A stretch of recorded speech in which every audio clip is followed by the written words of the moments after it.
Sebenarnya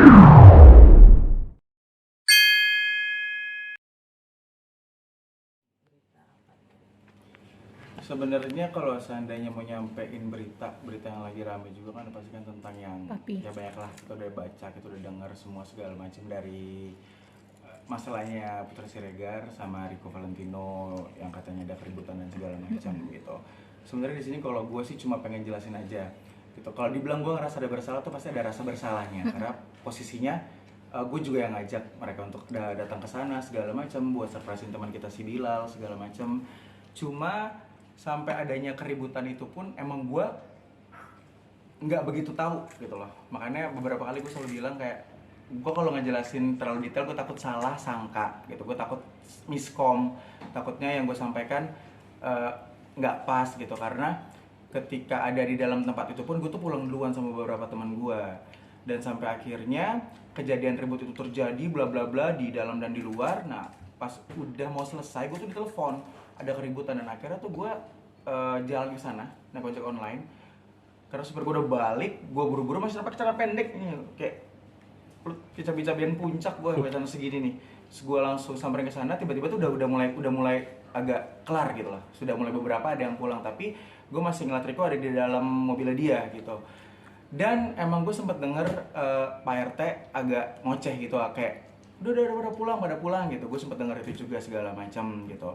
Makanya gue tuh berharap banget nih sama media-media juga yang dapat info kayak gini, coba dipastiin dulu ini valid nggak beritanya. Karena kemarin pun ada beberapa media yang sebenarnya gue tegur juga karena gue belum ngucap statement apa, mereka sudah ngucap, dan menurut gue itu malah memperkeruh keadaan gitu loh. Sedangkan gue berharapnya untuk semuanya ya doain lah semoga masa ini cepet kelar gitu loh. Dan kalau gue juga ngelihat keadaannya di sana ketika gue jenguk pun juga kan ya mereka mah bahagia aja, maksud dalam arti bahagia itu ya bersyukur lah, mau gimana lagi gitu loh. Cuma kan lo ngelihat sahabat lo ada di dalam kayak gitu kan kayak sedih banget, lebaran gak bareng keluarganya. Dan gue juga ngelihat Kak Septi, anak-anaknya juga sedih, orang tuanya Riko gitu. Makanya uh, semoga cepat berdamai, cepat kelar masalahnya, cepat dipertemukan juga gitu. Eh, dan untuk media-media juga, ini sekalian gue ngomong nih, gue berharap tolong kalau seandainya naikin berita, coba ditanya dulu sama yang benar-benar tahu tentang itu gitu loh. Jangan tiba-tiba naikin berita, belum tentu itu bener gitu, cuma gara-gara omongan orang si A, si B, si C gitu. Makanya ketika ada yang nanya ke gue, emang gimana sih kak sampai kejadian itu tuh bener-bener ribut gitu loh, dan gue masih jawab gue kurang tahu sebenarnya kejadiannya apa gitu, cuma yang gue tahu ya ada keributan aja gitu. tapi Kader beberapa kali kepergok di Polres mendampingi beberapa saksi gitu. Untuk kepentingan apalagi sih Kak, sampai beberapa saksi harus didampingi. Kalau seandainya gue ke Polres itu, satu, dari dulu emang gue sering banget ke sana. Gue berhubungan baik sama mereka tuh, gue berhubungan baik karena kan satu, pekerjaan gue, bisnis gue, jadi kan kita harus silaturahmi lah ibarat kata gitu. Cuma emang lagi kebetulan juga gue sempat nemenin Vero karena Vero kan nggak tahu ke sana, makanya oh di sini segala macam. Dan ketika di dalam ya itu urusannya dia gitu loh, karena kan gue bukan saksi, gue nggak ada nih bener-bener di TKP ketika lagi berantem gitu. Jadi gue cuma bisa nganterin, oh ya udah sok silakan gitu loh ya. Karena gue cuma paling nitip pesen aja ke semua teman-teman gue, mau dari pihak kanan mau dari pihak kiri tengah belakang, gue selalu bilang kayak intinya jujur aja udahlah gitu loh. Karena kita berharap untuk damai kedua belah pihak. Kan pasti ujung-ujungnya kalau kita main ketemu di luar, temu lagi, masa ketemu tonjok lagi, BAP lagi, LP lagi, tangkep lagi, BAP LP tangkep lagi, nggak kelar kelar gitu. Makanya udahlah, gue nemenin saksi bukan berarti kayak gue ngepro nih sama si A, enggak. Gue nemenin si pihak B main, gue berarti ngepro nih sama pihak B, enggak gitu loh. Cuma gimana sih, lu kenal dua-duanya nih, lu pengen semuanya silaturahminya baik-baik aja kan. Nah makanya gue pengen sih kayak gitu loh, kita semua kan bisa baik-baik aja. Pokoknya kalau seandainya ada berita yang misalnya gue baca berapa kali tuh bikin gue kalau jadi Kasepti pasti sakit hati ya. Katanya kalau seandainya si C punya hubungan sama si PS atau si C punya hubungan sama si eh, RV. Rico, si RF nih. Nah padahal tuh enggak sama sekali, mereka tuh cuma berteman semuanya. Dan terus tiba-tiba dapat kabar lagi kalau seandainya nongol lagi nih nomor N, nama N ya, inisial N. Terus tiba-tiba dibilang lagi N itu penyanyi. Gue kata siapa aja nongol muncul nama, ini banyak banget nama. Gue kata kayak udah ada di list kartu keluarganya. Gue kata gitu, padahal emang nggak ada gitu loh. Ya tapi kan itu kan hak orang ya ketika mereka berasumsi atau komentar. Cuma ya sebisa mungkin kalau seandainya emang nggak tahu janganlah gitu loh. Cuma di sini ada kepolisian. Kepolisian pasti bekerja keras untuk menyelesaikan masalah ini dengan baik. Pasti pengen dua-duanya juga silaturahmi dengan baik gitu. Makanya gue bingung kalau seandainya ditanya misalnya lu kan lebih dekat nih sama si A gitu, dekat banget nih gitu, kenapa kok lu nggak ada speak up mulu gitu. Nah itu gue tuh bingung tuh, kadang kalau seandainya gue terlalu speak up dan padahal gue tidak ada di tempat kejadian, nanti gue salah loh, benar gak sih? Karena gue nggak ada di tempat kejadian pas bener-bener mukulnya gitu, gue nggak ngelihat. Kalau gue ngelihat ya gue udah jadi saksi, ada nama gue juga di sono kan gitu, tapi kan ini gue nggak ada gitu. Kader kondisi papi sendiri sama bang itu gimana sih sekarang? di dalam saat ini terakhir Kalau ketemu. seandainya kondisi mereka berdua ya, yang pasti agak urusan sih, yang pasti agak urusan gitu. Cuma mungkin pikiran kayak kangen anak, kangen keluarganya gitu. Ya tapi mau gimana? Karena kan ini semuanya masih proses gitu loh. Dan mereka juga bukan kasus yang apa ya, kayak misalnya teroris atau apalah, jadinya bukan yang sebesar itu. Ini masih kasus yang laki-laki sewajarnya berantem gitu lah ibarat kata. Ya paling kelihatan fisiknya dia agak kurusan. Terus juga yang biasanya papi kan emang orangnya ceria banget gitu. Ya ini cerianya agak berkurang aja.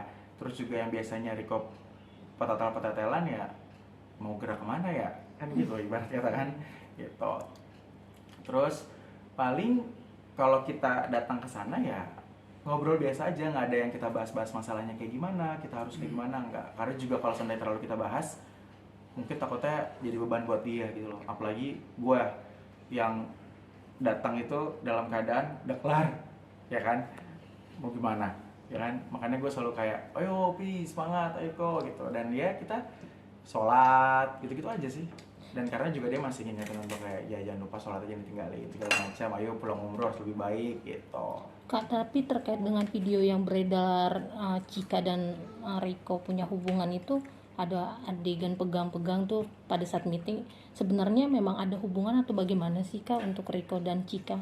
Nah itu tuh videonya lucu banget, sumpah. Sebenarnya itu tuh kita lagi di kantor PS Store, lagi meeting buat bikin konten. Itu udah lama banget.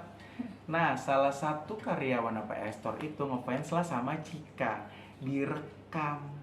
Dan pas banget ngerekamnya itu lagi bercanda, tapi emang itu kayaknya di-cut deh videonya, karena kan ke arah semua videonya gitu. Itu pas awal-awal banget kita mau bikin PH gitu loh, kan kita pasti kan bikin nih kayak misalnya Cika kita apa ini kita apa ini, si artis B kita apa ini gitu. Cuma pas banget orang mungkin ada yang ngepost, mungkin tadinya itu fansnya Cika, mungkin bisa jadi tiba-tiba mungkin tuh fans labil, tiba-tiba dia ada kayak gini, ditinggalin baik di videonya, di share, di cut gitu. Itu sebenarnya enggak lah, Diko lagi dekat sama orang kok, penyanyi, nggak ada urusannya. Nah terkait dengan Kader sendiri yang dekat juga sama Cika, dekat juga sama Kak Septi gitu, beban juga nggak sih Kak? Karena kan keduanya sama-sama dekat dengan Kak Dery gitu. Atau memang Kak Dery sempat minta nasihat juga nggak sih dari orang-orang yang Kak Dery anggap tuakan gitu, harus bersikap seperti apa? Satu sisi dengan Kak Septi punya hubungan dengan pekerjaan gitu ya Kak, dengan Cika pertemanan seperti itu. Kalau seandainya pekerjaan ya pekerjaan, pertemanan gitu loh. Selama aku tidak merugikan dua belah pihak, selama mereka juga tidak merugikanku, ya udah. Semua orang juga pasti punya kesalahan lah, termasuk aku pribadi juga punya kesalahan. Jadi nggak harus kan, misalnya si A ada masalah sama si B dan A sama B ini teman aku nih. Nah ketika si A ada masalah sama si B, aku harus jauhin si A, kan nggak harus kayak gitu. Malah aku yang nggak dewasa, bukan A sama B-nya nih yang nggak dewasa, malah aku yang nggak dewasa gitu.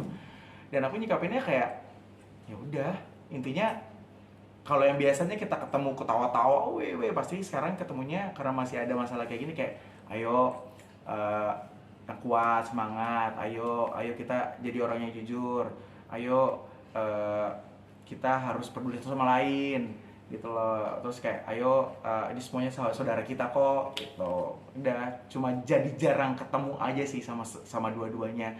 Sama Kak Septi aku pasti jadi jarang ketemu, sama Cika jadi jarang ketemu karena satu, Kak Septi kan pasti bakal ngurus anak-anak ya dong, ya kan. Dan Cika udah pasti kan orang tuanya tahu masalah ini, ya pasti dijaga juga lah anaknya gitu. Gue tahu udah tuh ketemu siapa gue abis ini. Nah terus untuk fansnya Kak Dery sendiri yang akhirnya mewanti-wanti, Kak Der ngapain sih harus deket sama Cika, hati-hati belum nusuk. Kak Der gimana tuh Kak nanggepinnya? Gue selama main sama dia kagak pernah bawa pisau sih dia, sumpah. Jadi gue nggak ngerasa ditusuk gitu. Jadi kayak ya udahlah.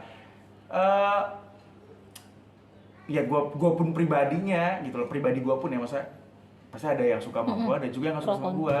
Jadi ketika ada orang yang ngomong kayak gitu kayak ya udahlah. Dan gue juga tipikal orang yang batu kok. Jadi kalau gue belum ngerasain sakit dihianatin sama orang, dijatin sama orang, ya udah berarti orang itu fine aja buat gue.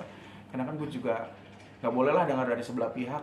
Ya sejahat-jahatnya orang, mau sebandel-bandelnya orang, senakal-nakalnya orang, sebenarnya notabene mereka semua tuh orang baik. Cuma kadang lagi hilaf aja atau lagi kesandung aja. Dan belum tentu juga kan omong-omongan di luar tuh katanya si C gini-gini